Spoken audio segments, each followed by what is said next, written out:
Chapter 85.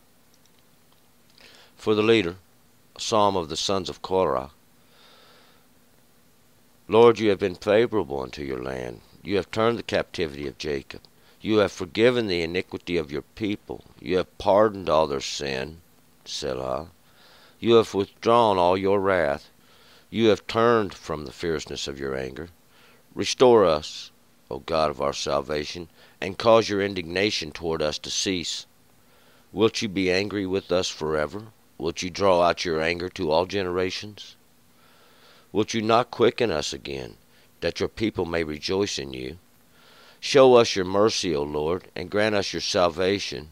I will hear what God, the Lord, will speak, for he will speak peace unto his people, and to his saints, but let them not turn back to folly. Surely his salvation is nigh them that fear him, that glory may dwell in our land. Mercy and truth are met together. Righteousness and peace have kissed each other. Truth springeth out of the earth, and righteousness hath looked down from heaven. Yes, the Lord will give that which is good, and our land shall yield her produce. Righteousness shall go before him, and shall make his footsteps a way. All right, let's go back up to verse 1. Once again, for the leader, as for God himself, he's always the leader. This here is a psalm or a song of the sons of Korah. The sons of Korah, those are the ones that go forth from Korah and carry the name. These will be the sons. Korah means bald, and it is a similitude or a reference to those that's had their glory removed. We're going to pick it up here in verse 2. Lord, you have been favorable unto your land. You have turned the captivity of Jacob. And we're going to be speaking here in this past tense, in a past tense, that the Lord has already done these things, and we will find that he's always in the process of, and there always are those few, the remnant that remains, and the Lord is turning them. He's bringing them back. He's restoring. This is a constant thing. God has to, or it would die. 3. You have forgiven the iniquity of your people. You have pardoned all their sin. Selah. You have forgiven the iniquity of your people and pardoned their sin, or shown them their transgression would be a better way to look at this. And we'll find out through a period of time, and through the little lessons God gives us and these understandings we get from those that have been before us, we will find out that slowly God has had us in our turn. God has been correcting us over a period of time and working to pardon our sin. 4. You have withdrawn all your wrath. You have turned from the fierceness of your anger. And you have withdrawn your wrath. You have withdrawn your great pent-up anger, the wrath, and have turned from the fierceness of your anger. And God's having mercy. God's showing mercy because God is merciful, and that we can count on. God is merciful. Even in God's judgments, there's great mercy, if you will search for it.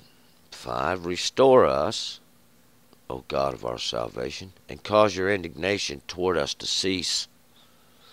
Restore us. I believe King James Version says turn here. Turn us. And really, that's a good way to look at it. Turn us back. Cause us to return. God, he's the God of our salvation. And God's the one to give us the law. Made a covenant with us in the beginning, a peace covenant. See, it's a peace covenant from God who is righteous that you might live. So really, it's a very simple thing. And this is what causes God's indignation to cease. 6. Wilt you be angry with us forever? Wilt you draw out your anger to all generations? Will God draw out his anger to all generations? We really kind of bring that on ourselves. It's a free will world. and you really get to do what you want. Uh, you can hurt other people, but God said don't do that. That's not a good thing to do. We do hurt other people. So God's sin seems to be in a position at this point that it could take several generations to return to the understanding that God gave us, since that we are several generations from the understanding that God gave us. Having been caused to forget, we will be in our turn for a while, unless you take the shortcut, and that's always going to be the Torah. 7. Wilt you not quicken us again, that your people may rejoice in you? Wilt you not quicken us again, or cause us to live? This quicken. Or to cause us to live again. How could he cause you to live again? Are you dead? Well, if you've sinned, you are. God said that's what happens when you sin. You die. It's an automatic thing. Show us your mercy, O Lord, and grant us your salvation. So show us some mercy. Grant us some salvation. Because salvation comes from God, and from the understanding God gave you, and the knowledge, the wisdom. It's the law, it's the covenant, it's the Torah. It's an agreement, it's a simple thing. You say, well, I'll walk with you, Lord, because I think you're right. Now, and I will hear what God the Lord will speak, for he will speak peace unto his people and his saints, but let them not turn back to folly. I will hear what God the Lord will speak. I will wait and see what Almighty name, Shem, Hashem, but we'll see. I will wait and see what he says, because I know he always speaks the truth. His words are righteous. We find him in the stories. We find him in the last generations past, these things that are written. We see the cycle of problem. We see the cycle of good, if it exists. And we should be able to tell the difference in good or bad. But God will speak peace unto his people, and it's a constant call of peace. It's the covenant he gave you in the beginning. There's nothing going to change about that. You'll have to come back to God. But let them not turn back to folly. Turn back, see, because once you turn to God, you're going in the right direction now. But if you turn back, it'll be back to folly. Most likely, or possibly even the direction you're going now. I can't judge nobody. God knows who everybody is, see, and only God knows what direction you're going. We are in great hope and great expectation that you are in observance to God's understanding, God's law. It's a basic moral knowledge that he put on everybody's heart. 10. Surely his salvation is nigh them that fear him, that glory may dwell in our land. Surely salvation is nigh them that fear him. Those that fear God, reverence God, have a little respect for. This fear is a type of fear in a way. It's kind of like somebody, saying, Dad's home, and then we're gonna get one. I've said this before. It's like that feeling would come over when you was a child. Somebody said, "Dad's home." Either it was a good thing, yes, Dad's home, yay. Or it was a bad thing because you'd done something wrong. You knew you was going to get punished.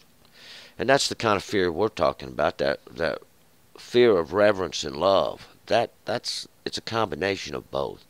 See, because God can do those things. And it's so glory shall dwell in our land, that we can have peace. Peace. And glory is the abundance. Glory is the abundance of those things. 11. Mercy and truth are met together. Righteousness and peace have kissed each other. Mercy and truth. There's an understanding. See, there's an understanding now. It's from the covenant. This whole psalm here is about the covenant which God made for us. And they are met together. Why, we have an agreement. There's an agreement with God. Righteousness and peace have kissed each other. There's a coming together. See, between justice and peace, tranquility, happiness, it's goodness, kindness, greatness, all things that go with peace, no war. Uh, there's an agreement between them. There's love. 12. Truth springeth out of the earth, and righteousness have looked down from heaven. And this truth that springeth out of the earth, it's the knowledge of God coming forth, see, because we'll find out God, it had to bring it forth somehow, and it's coming out of the earth. And it comes out of the deeds we do, even flesh, the earth, all things that are, even our flesh, it's an example of it. God made you from the earth. These are the examples. These give up the justice of God, and it looks down from heaven, or it stands over us. We can look back through history and get understanding, knowledge, and it should teach us how to go forth justly. But there's nobody really taking it from that angle. Nobody looking at it from that perspective. And we seem to just keep slipping further and further back. You know, in a society that has to write hundreds of thousands of laws every year to control it, there's great, great, great wickedness. Each one of those statutes is a outline of the wickedness that goes on within it. 13. Yea, the Lord will give that which is good, and our land shall yield her produce. Because, see, God's already got the law that's good. God's already got the right understanding. It's just us that's got to go back. The land will yield her produce. The land will yield her abundance. The land will yield that which she's going to yield. God's done said it. Now, one way or another, it's going to happen. And it's done one of two ways. Well, that choice is up to you. Yeah, because you're the one we're waiting on to turn. 14. Righteousness shall go before him, and shall make his footsteps a way. And justice, righteousness, whatever you want to call it, goes forth before the Lord. He makes his footsteps a way, and we can see where his feet's been. See, that's how God works right there. We can see where he's been, but we just can't understand him sometimes. We'll find out. We bring it on ourselves. We are free-willed, and it's up to us every day and every decision to do the right thing. It's a very simple thing. Make the right decisions. Be happy with the decisions you make. God will bless you. Do the right thing. Do the good thing. Stay in the understanding. Stay in the knowledge, the wisdom. God gave it to you from the beginning. Study his law, and we will find that God teaches us all things, everything we need to know. God has great understanding. Let's move forward to Psalms 86. Turn and return.